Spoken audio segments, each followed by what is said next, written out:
Hello everyone, welcome to our channel statistics wisdom. आज का हमारा टॉपिक है बीएससी सेमेस्टर थर्ड की यूनिट 1 का पार्ट 2। मैंने इसका पार्ट 1 ऑलरेडी कवर करा दिया है, आप उसको जाके देख सकते हैं उस वीडियो को।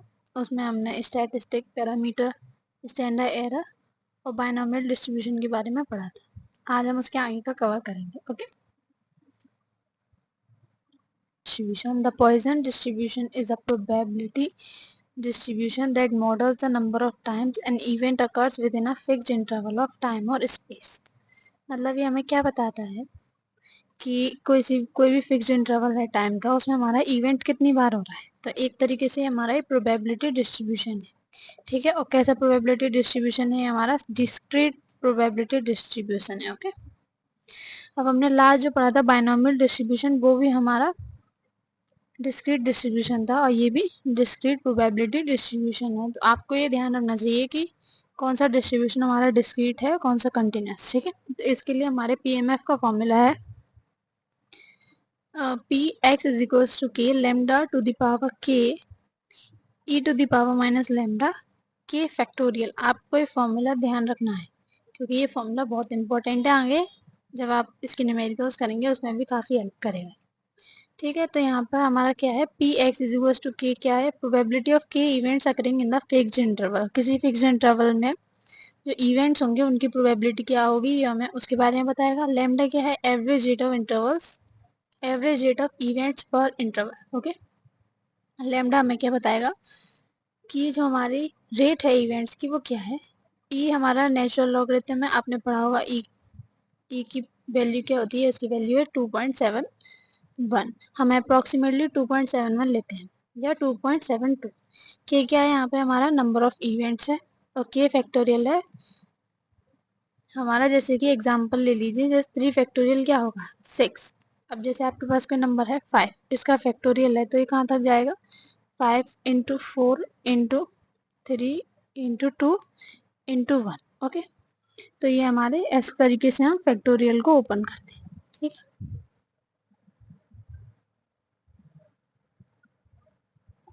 नेक्स्ट हमारा मीन ऑफ पॉइजन डिस्ट्रीब्यूशन।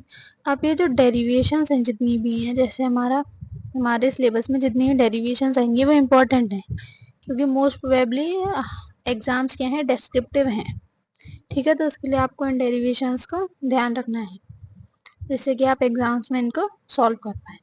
तो हम देखते हैं इसमें मीन को हम कैसे फाइंड करेंगे पॉइजन डिस्ट्रीब्यूशन का। To find the mean of the Poisson distribution we calculate the expected value.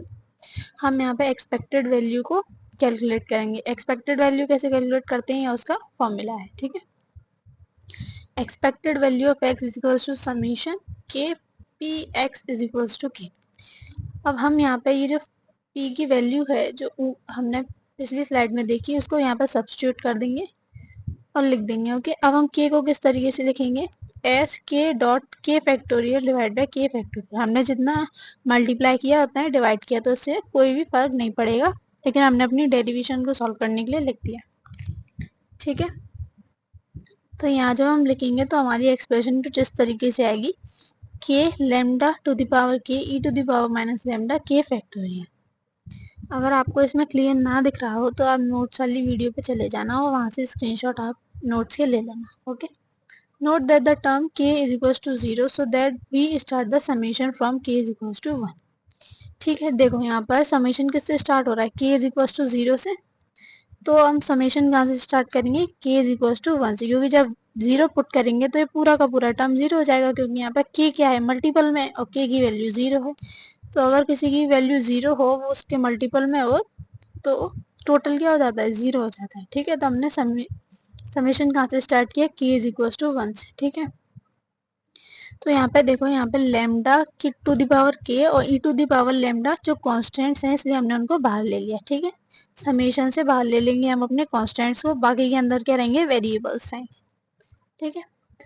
अब हम क्या करेंगे, यहाँ पे k माइनस 1 को j लेट कर लेंगे, और जब k की वैल्यू 1 होगी, j की 0 होगी, तो k कहाँ पर टेंड करेगा? इन्फिनिटी पे, और j ये इन्फिनिटी को टेंड करेगा। तो अब इसमें आगे सॉल्व करेंगे अपनी इस लाइन के अकॉर्डिंग। हमारे पास क्या आएगा? Lambda to the power j divide by j factorial. The series, इस सीरीज को हम क्या बोलते हैं, मैथमेटिकल एक्सप्रेशन में जब हम सीरीज पढ़ते हैं उसमें ये सब दिया होता है कि जो summation j is equals to 0 to the infinity, ये जो है किसकी सीरीज है, e to the power lambda की सीरीज है। तो यहाँ पे हमने वैल्यू पुट कर दी, e to the power minus lambda से e to the power lambda cut हो जाएगा और यहाँ पे क्या बचेगा, लेमडा बचेगा। ठीक है, ये कैसे कट हुआ, e to the power minus lambda plus lambda, plus minus cut हो जाएगा, e टू दी पावर 0 बचेगा, e टू दी पावर 0 1 हो गया। ठीक है, तो यहाँ पे हमारा क्या बचा, lambda into 1 which is equals to lambda. तो ये इसका फॉर्मूला है, you have to remember this formula. Okay,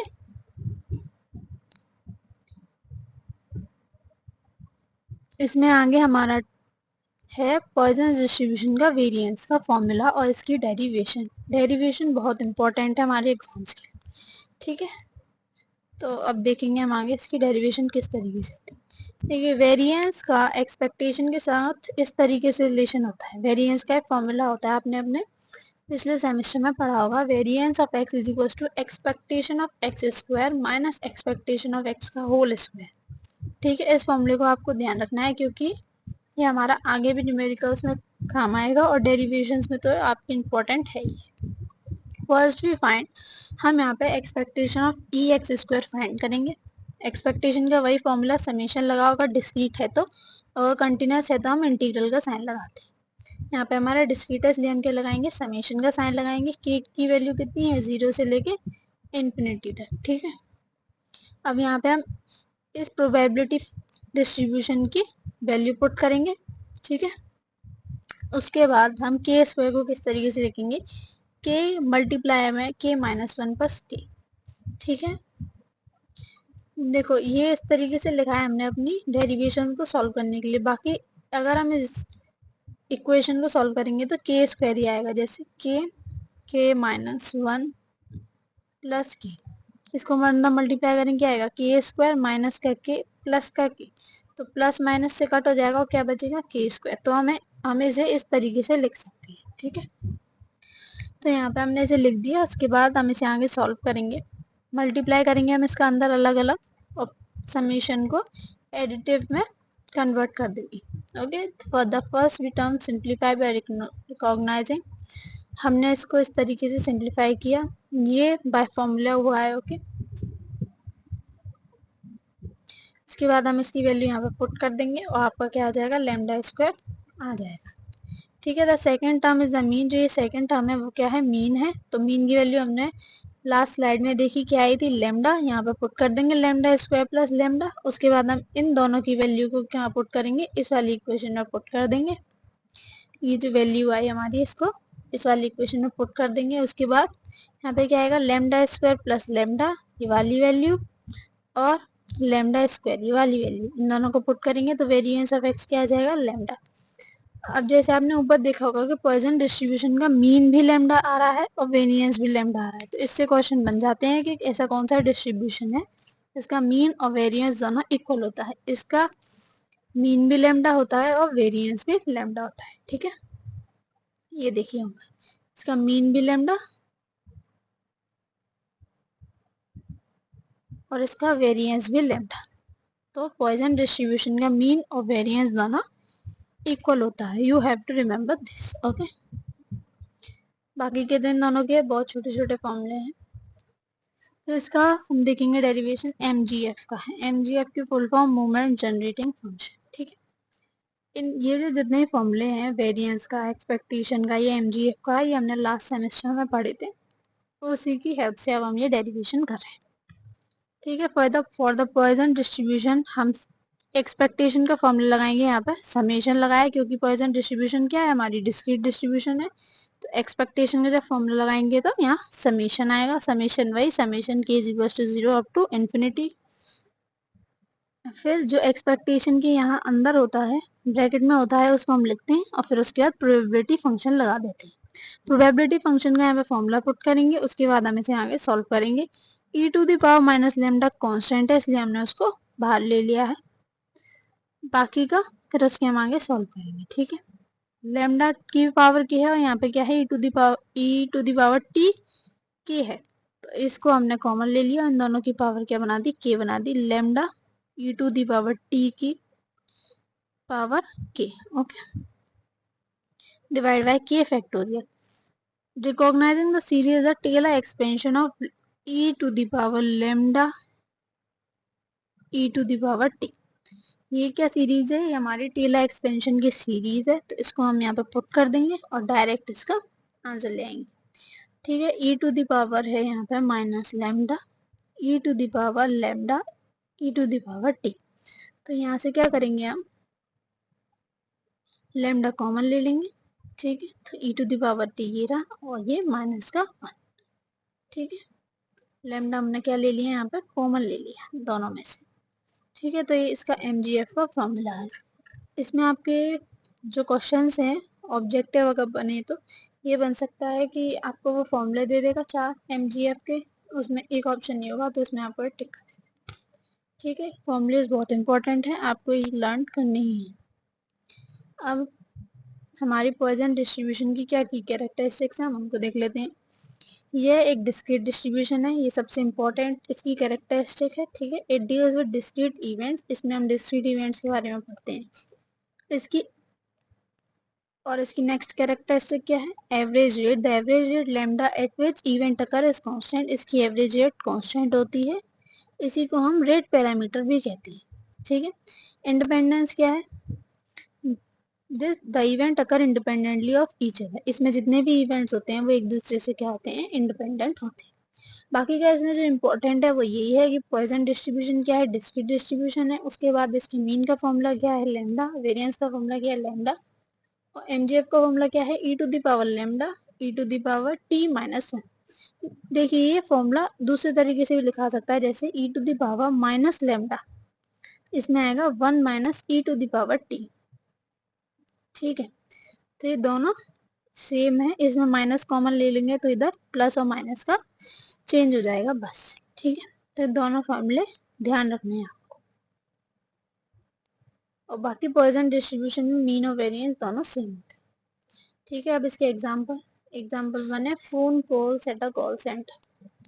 इसमें सिनेरियो क्या है, call centre receives an average of 10 calls per hour. कोई कॉल सेंटर है उसमें एक घंटे में 10 कॉल आती है, एवरेज बताई गई है. क्वेश्चन क्या है, what is the probability that exact 8 phone calls will be received in the next hour. Probability क्या है कि अगले घंटे में हमें 8 कॉल्स आएंगी, इसकी प्रोबेबिलिटी क्या है. तो इसको हम किस तरीके से करेंगे, here lambda is equal to 10. ठीक है, ऑन एन एवरेज हमारी रेट कितनी है, 10 है. के की वैल्यू कितनी है, 8. मतलब आगे जो हमारा इवेंट होने वाला है उसकी क्या प्रोबेबिलिटी है वो हम आगे निकालेंगे पॉइजन फॉर्मूले की हेल्प से. P X is equal to K, वहाँ पे हमने पुट कर देंगे फॉर्मूले के according. Lambda to the power K, तो यहाँ पे लेमडा की वैल्यू 10 और के की वैल्यू 8. ठीक है, e to the power minus lambda होता है तो ई को यहीं पुट कर दिया और लेमडा की जगह 10. ठीक है, डिवाइड बाय 8 फैक्टोरियल. जब हम इसको सॉल्व करेंगे तो हमारी क्या आ जाएगी, प्रोबेबिलिटी आ जाएगी कि अगले घंटे में 8 कॉल्स की क्या प्रोबेबिलिटी है. ठीक है, this calls give the probability of receiving exactly 8 phone calls in 1 hour. ठीक है, तो इस तरीके के जो क्वेश्चंस होंगे उसमें हम पॉइजन डिस्ट्रीब्यूशन का यूज करेंगे. मैंने आपको जब पार्ट 1 में बायनोमियल डिस्ट्रीब्यूशन कराया था उसके भी एग्जांपल्स कराए थे, उसी तरीके से हम आगे डिस्ट्रीब्यूशन की भी एग्जांपल्स करेंगे. नेक्स्ट है सेकंड एग्जांपल है बस arrival. On an average 3 buses arrive at a bus stop every हार. मतलब कोई बस स्टॉप है उस पर एवरेज 3 बस स्टॉप होती हैं, हर घंटे में 3 बस रुकती हैं आखिर. क्वेश्चन क्या है, what is the probability that no bus will arrive in the next hour. Probability क्या है कि अगले घंटे में एक भी बस नहीं आएगी. तो यहाँ पे के की वैल्यू क्या गई, 0. और ऑन एन एवरेज हमारी क्या है नंबर बसेस का, 3. तो लैम्डा इज इक्वल टू 3. फिर आगे हम पॉइजन डिस्ट्रीब्यूशन में इसको पुट कर देंगे, इसके फॉर्मूला पुट कर देंगे. क्या है, lambda two the power K, तो लैम्डा की वैल्यू 3 और के की 0. सॉरी, लैम्डा की वैल्यू 3 और के की value 0. E to the power minus lambda value put कर देंगे और डिवाइड बाय 0 फैक्टोरियल.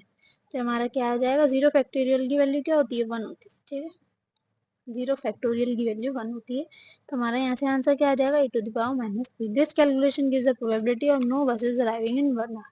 इसकी जो वैल्यू आएगी वो हमें क्या बताएगी कि अगले घंटे में एक भी बस नहीं आएगी, उसकी प्रोबेबिलिटी को ये वैल्यू हमारी बताएगी. ठीक है, नेक्स्ट डिस्ट्रीब्यूशन है हमारा normal distribution. A normal distribution is a type of continuous probability distribution. Normal distribution क्या है? कंटिन्यूअस प्रोबेबिलिटी डिस्ट्रीब्यूशन है। अभी तक हमने दो डिस्ट्रीब्यूशन पढ़ी है, एक बायनोमियल और एक पॉइसन। बायनोमियल वाली क्या है? डिस्क्रीट है। और नॉर्मल वाली क्या है? कंटिन्यूअस। और पॉइसन वाली भी डिस्क्रीट डिस्ट्रीब्यूशन है हमारी। नॉर्मल डिस्ट्रीब्यूशन का दूसरा नाम है गॉसियन डिस्ट्रीब्यूशन। इसको ध्यान रखना है कि नॉर्मल डिस्ट्रीब्यूशन को हम गॉसियन डिस्ट्रीब्यूशन भी कहते हैं। The graph of a normal distribution is bell shape. Normal distribution का जो ग्राफ होता है वो बेल शेप होता है, इस तरीके से। ठीक है, नॉर्मल डिस्ट्रीब्यूशन का ग्राफ कैसा होता है? बेल शेप्ड का होता है एंड सिमेट्रिकल। और सिमेट्रिकल होता है मतलब एक्सिस के दोनों साइड एक जैसे होते हैं, meaning it looks the same on both side of the centre. ठीक है, अब जब ये कंटिन्यूअस प्रोबेबिलिटी डिस्ट्रीब्यूशन है तो इसका क्या होगा? पीडीएफ होगा। इसके पीडीएफ का फॉर्मूला ध्यान रखना है। F X is equal to 1/√2 pi sigma square e to the power minus X minus mu का whole square divide by 2 sigma square. ठीक है, इसको ध्यान रखना। जहाँ पे एक्स क्या है? हमारा वेरिएबल है कोई, म्यू मीन है, सिग्मा क्या है? स्टैंडर्ड डेविएशन, और ई ईलर्स नंबर। ठीक है, वही ऊपर जो सेम था वही है। 2.72 इसकी अप्रोक्सीमेट वैल्यू। नेक्स्ट देखते हैं इसके मीन का फॉर्मूला, उसकी डेरिवेशन।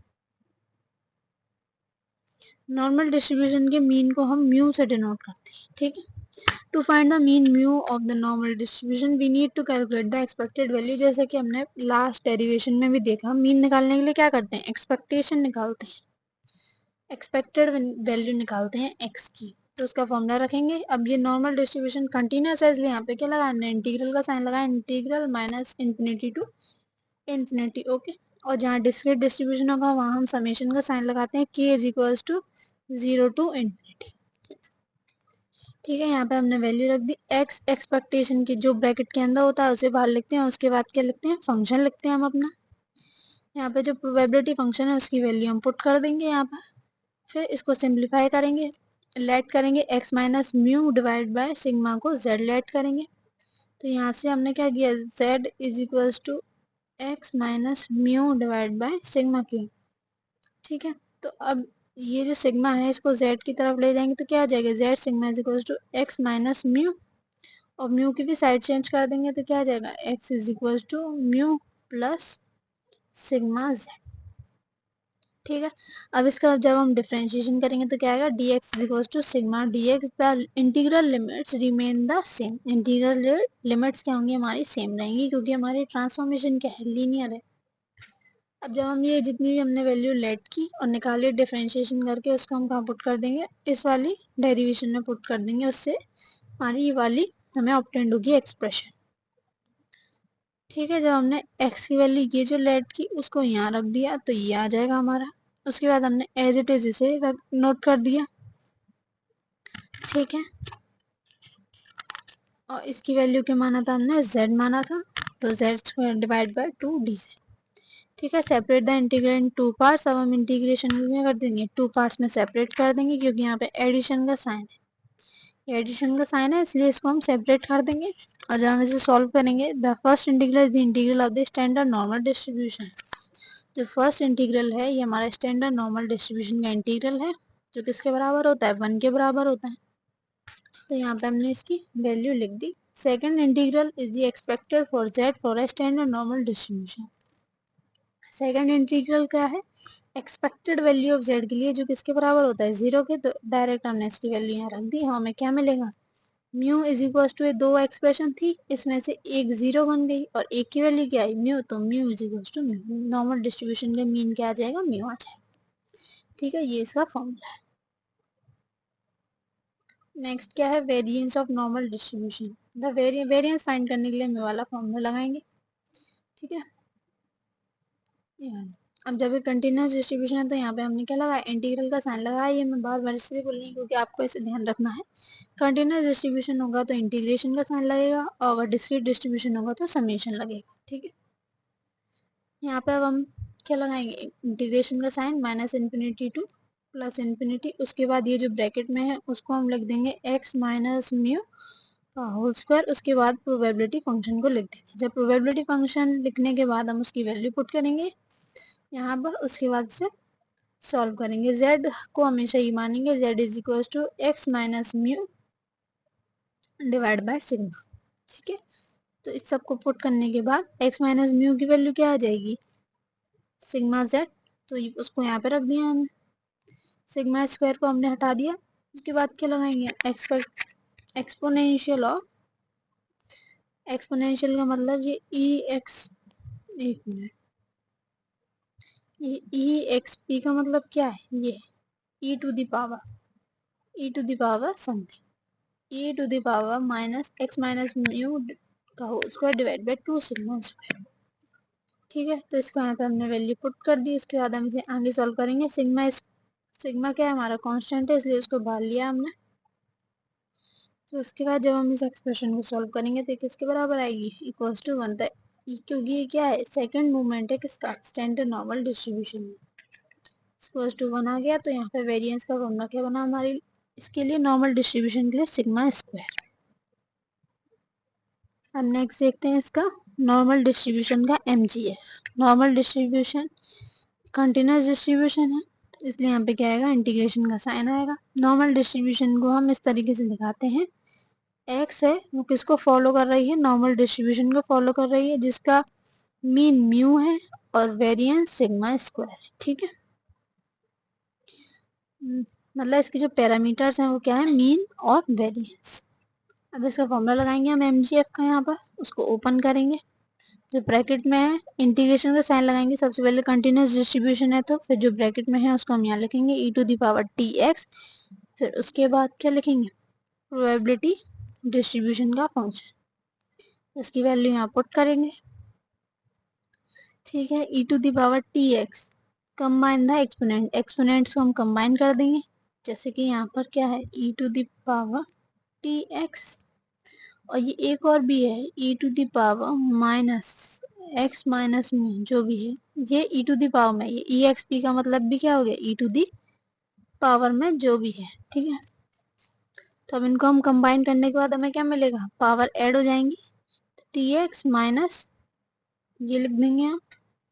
उसके बाद completing the square in the exponent, हम एक्सपोनेंट में कंप्लीट द स्क्वायर लगाएंगे, उसके बाद हम इसे सॉल्व कर लेंगे। ठीक है, इसे इस तरीके से सॉल्व करना है, ध्यान रखना। ठीक है, उसके बाद हमारा क्या आएगा, MXT मतलब MGF, उसमें हम ये वैल्यू पुट कर देंगे अपनी, tx minus X minus mu to the power whole square 2 divide by 2 sigma square जो आया है, उसकी वैल्यू उसको हम यहाँ पर पुट कर देंगे। ठीक है, factor out the constant term, जो कांस्टेंट टर्म है उनको हम बाहर ले लेंगे। उसके बाद हमारी एक्सप्रेशन क्या बनेगी, वाली एक्सप्रेशन बनेगी, the integral is the integral of the PDF और for normal distribution with mean, इसका मीन क्या हो गया, mu plus sigma square T with variance sigma square which is equal to 1। मतलब ये जो हमारा बना है इंटीग्रेशन के अंदर एक्सप्रेशन, ये किसको फॉलो कर रहा है, integral of the PDF of normal distribution, जो किसके इक्वल है, 1 की इक्वल है। इसकी वैल्यू हम 1 पुट कर देंगे, तो हमारे पास क्या बचेगा, e to the power means exponential sigma square t square divided by 2 plus mu t। Okay, इसका फॉर्मूला है, आपको इसके फॉर्मूले को ध्यान रखना है। इसका फॉर्मूला इस तरीके से भी लिख सकते हैं, e to the power sigma square t square divided by 2 plus mu t। ठीक है, नेक्स्ट देखो इसकी कैरेक्टरिस्टिक नॉर्मल डिस्ट्रीब्यूशन की। नॉर्मल डिस्ट्रीब्यूशन सिमेट्रिकल होता है, बेल शेप का इसका कर्व होता है, इसमें मीन मीडियन और मोड क्या होते हैं, सेम होते हैं, और कहाँ पर होते हैं, सेंटर पर लोकेटेड होते हैं। ठीक है, इसकी स्प्रेड हमें क्या दिखाती है, वेरिएंस को दिखाती है। जैसे कि ये नॉर्मल डिस्ट्रीब्यूशन है, इसका ग्राफ कैसा होता है, बेल शेप्ड का होता है, जिसके सेंटर पे मीन मीडियन और मोड होते हैं, और जो इसकी ये स्प्रेड है ये हमें क्या बताती है, सिग्मा बताती है। ठीक है, sigma means what, standard deviation को बताती है। और ये कैसा होता है, हमारा नॉर्मल डिस्ट्रीब्यूशन सिमेट्रिकल होता है, ये इंपॉर्टेंट है। ऐसा कौन सा डिस्ट्रीब्यूशन है जो सिमेट्रिकल होता है, बेल शेप्ड होता है, जिसके मीन मीडियन और मोड इक्वल होते हैं, तो ये नॉर्मल डिस्ट्रीब्यूशन होता है। नॉर्मल डिस्ट्रीब्यूशन को हम गॉसियन डिस्ट्रीब्यूशन भी कहते हैं। ओके, इसका एग्जांपल्स देखिए। एग्जांपल 1 है heights of a people. Example क्या है, the height of adult man in a country are normally distributed with mean of 70 inches.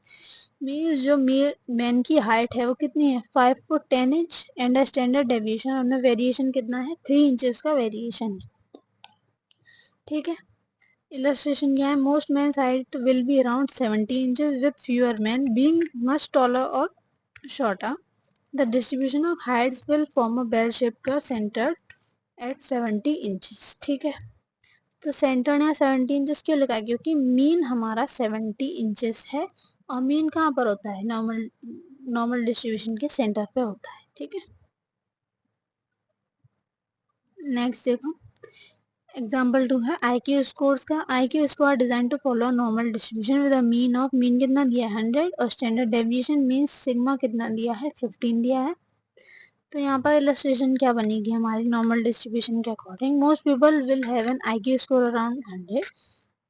जो ज़्यादातर लोग हैं उनका IQ स्कोर कितना होगा 100 होगा, with fewer people having much lower और मच हायर स्कोर। ये इसलिए बोल रहे हैं क्योंकि थोड़ा सा पेयर शेप का कर्व है, इसमें स्प्रेड भी होता है, और जो ये स्प्रेड होता है उसी के लिए बोल रहे हैं कि कुछ लोग हैं जिनका IQ कम होगा और किसी का इससे ज़्यादा होगा 100 से। The graph of IQ score will be well shaped and centre at 100। अब ये इसका जो ग्राफ है वो बेल शेप का क्यों, क्योंकि यहाँ पे हमारा बोल दिया है नॉर्मल डिस्ट्रीब्यूशन को फॉलो कर रहा है। एक्स मतलब IQ जो है वो किसको फॉलो कर रहा है, नॉर्मल डिस्ट्रीब्यूशन को फॉलो कर रहा है। नेक्स्ट है measurement of errors. If you are repeatedly measure the length of a table using a precise instrument, अगर आप किसी टेबल की लेंथ को मेजर करेंगे किसी इंस्ट्रूमेंट से, the instrument error the difference between your measurement and the true length are likely to be normal distributed around 0। ठीक, तो जो एरर होंगे हमारे मेजरमेंट में वो कितने हैं, नॉर्मल डिस्ट्रीब्यूशन को फॉलो कर रहे हैं, वो 0 के अराउंड मतलब अप्रोक्सीमेटली 0 है। तो इसका इलस्ट्रेशन क्या है, most errors will be small, कुछ एरर्स हैं जो बहुत स्मॉल हैं, वेरी फ्यू लार्जर है इन अदर डायरेक्शन, और कुछ है जो थोड़े बड़े हैं। With the distribution of these measurements will be a bell shape around 0। तो ये कैसी होगी, 0 के अराउंड बेल शेप बन जाएगी, कैसी बन जाएगी, 0 के अराउंड बेल शेप बन जाएगी। ठीक है, सेंटर में 0। तो that's it, thank you very much.